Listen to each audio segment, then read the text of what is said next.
शिमला, मसूरी, नैनीताल, दुनिया में कहाँ कहाँ घूम चुके हैं आप? आपको एक गुड न्यूज़ बता दूं कि ये सभी डेस्टिनेशंस पुराने ज़माने की बात हो गई है। आजकल टूरिस्ट प्रो लेवल की ट्रैवलिंग कर रहे हैं। क्या आपको पता है कि आजकल क्या ट्रेंड में है?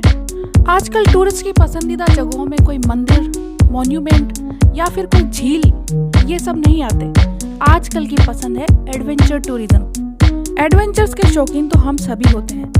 एडवेंचर टूरिज्म में लोग मुश्किल मानी जाने वाली जगहों पर जाते हैं, पहाड़ चढ़ते हैं, गोताखोरी करते हैं। लेकिन अब इसमें एक स्टेप और जुड़ चुका है। आजकल टूरिस्ट ऑफ लिमिट डेस्टिनेशन चुनने लगे हैं, यानी ऐसी जगह हैं जहां या तो कोई गया ही नहीं हो या जाना बहुत ही खतरों से भरा हो।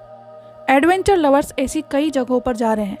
कुछ ऐसी जगह हैं जो क्लाइमेट चेंज के कारण खत्म होने को हैं, वहाँ भी बहुत से लोग जा रहे हैं, जैसे डूबता हुआ कोई द्वीप या खत्म होता हुआ पहाड़। इसे लास्ट चांस टूरिज्म कहा जाता है। इन सबके बीच में वोल्केनो टूरिज्म भी शामिल है। वोल्केनो टूरिज्म फॉरबिडन टूरिज्म के तहत आता है, यानी वो खतरनाक जगह है जहां सरकार जाने की मनाही करती है। ज्वालामुखी को फटता देखने की इच्छा रखने वाले खुद को लावा चेजर्स भी कहते हैं। वे हेलीकॉप्टर से ज्वालामुखी को खोलता हुआ देख सकते हैं या फिर उसके करीब जाकर उसकी तस्वीरें ले सकते हैं। ये इस पर निर्भर करता है कि वोल्केनो किस तरह का है। हालांकि ज़्यादातर टूरिस्ट एक्टिव वोल्केनो के पास ही जाना पसंद करते हैं। आई एम श्योर आप में से भी ज़्यादातर लोगों के मन में ज्वालामुखी को देखने की इच्छा ज़रूर होगी। ऐसे में जापान का माउंट फूजी इस लिस्ट में काफ़ी ऊपर आता है। जापान के सबसे ऊंचे पर्वत पर यह ज्वालामुखी एक्टिव माना जाता है। हालांकि इसमें आखिरी हलचल 60 के दशक में दिखी थी। इसके बाद इस जगह को बाकायदा टूरिस्ट प्लेस की तरह तैयार किया गया है। अब यहाँ लगातार सैलानी आते हैं। ये बात भी है कि हर चीज़ को लेकर चौकस रहने वाली जापानी सरकार ज्वालामुखी पर भी लगातार निगरानी रखती है ताकि कोई हादसा ना हो। इसके अलावा लावा चेजर्स इंडोनेशिया और हवाई द्वीप पर भी जाते हैं, जहाँ के ज्वालामुखी एक्टिव भी हैं और बेहद खतरनाक भी। यहाँ याद दिला दें कि हाल ही में माउना लोआ वोल्केनो ज्वालामुखी फट गया था, लेकिन उस दौरान आसपास की जगहों को पहले ही खाली कराया जा चुका था। विस्फोट इतना ज़बरदस्त था कि धुआं कई दिनों तक दिखता रहा। कई बार इन वोल्केनोज का धुआं इतना खतरनाक होता है जो लंग्स को हमेशा के लिए खराब कर देता है।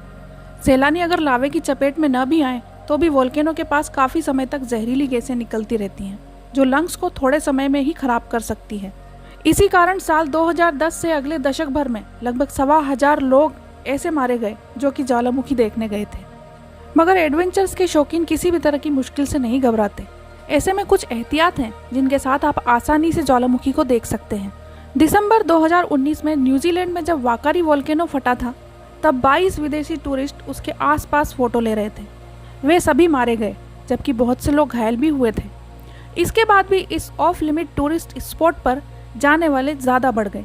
इन्हें देखते हुए कई गाइड बुक्स भी बनाई गई जो बताती हैं कि सक्रिय ज्वालामुखी के पास जाते हुए हमें किस तरह की सावधानियां रखनी चाहिए। ज्वालामुखी एक्सप्लोर करने से पहले ज्वालामुखी के बारे में कुछ बातें पता होनी ज़रूरी है। जैसे अगर वोल्केनो के फटने पर वहाँ पतला लावा निकलता है जो कि तेज़ी से बहता हो, तो ये उतना खतरनाक नहीं होता जितना धीमी गति से बहता गाढ़ा लावा। जब गाढ़ा होता है तो उसके आसपास जहरीली गैसें ज़्यादा देर तक जमा रहती हैं। ये लंग्स के लिए बेहद बेहद खतरनाक होती हैं। कई बार इनके दबाव की वजह से आसपास की चट्टानों में भी विस्फोट हो जाता है, जो कि अपने आप में एक खतरा है। कई और वॉल्केनिक पैटर्न्स हैं जो जानलेवा होते हैं, जैसे पायरोक्लास्टिक फ्लो। इसमें 450 मील की रफ्तार से लावा, राख और चट्टानें भागती हैं। अगर ऐसे में कोई ज्वालामुखी के पास फंस गया तो बचना मुश्किल हो जाता है। इटली के पोम्पई में 79 ईस्वी में जो तबाही मची, उसकी वजह यही पायरोक्लास्टिक फ्लो था। 1900 साल पहले इटली का पोम्पई इलाका ज्वालामुखी की चपेट में आकर पूरी तरह से खत्म हो गया था। वॉल्केनिक प्रोजेक्टाइल्स भी सक्रिय ज्वालामुखी का हिस्सा होते हैं। साल 2018 में हवाई के किलाउआ वोल्केनो में यही पैटर्न दिखा, जब किसी स्टैंडर्ड फ्रिज से भी बड़े आकार की गर्म चट्टानें टूटकर फेंकने लगी। ये इतनी गर्म होती हैं कि इसकी चपेट में आया इंसान पल भर में राख हो जाता है। आपके दिमाग में एक सवाल आ रहा होगा कि ज्वालामुखी अगर अचानक फट पड़े तो फिर क्या होगा? वैसे वोल्केनिक इरप्शन के साथ अच्छा ये है कि भूकंप की तरह ये अचानक नहीं होते, बल्कि कई दिन पहले से ही इसके संकेत मिलने लगते हैं। ज़मीन हल्की थरथराने लगती है, हवा गर्म होने लगती है, पशु पक्षी जगह खाली करने लगते हैं ये इशारा है कि ज्वालामुखी कभी भी फट सकता है। इसके अलावा साइंटिस्ट भी लगातार एक्टिव ज्वालामुखी पर नज़र रखते हैं। टूरिस्ट गाइड ऐसी जगहों पर जाते हुए कई बातें बताते हैं, जैसे कहाँ बिल्कुल नहीं जाना है और अगर कोई खतरा हो तो किन रास्तों से निकलना है। लोकल और इंटरनेशनल एजेंसीज भी सक्रिय ज्वालामुखी की अपडेट लगातार देती रहती हैं।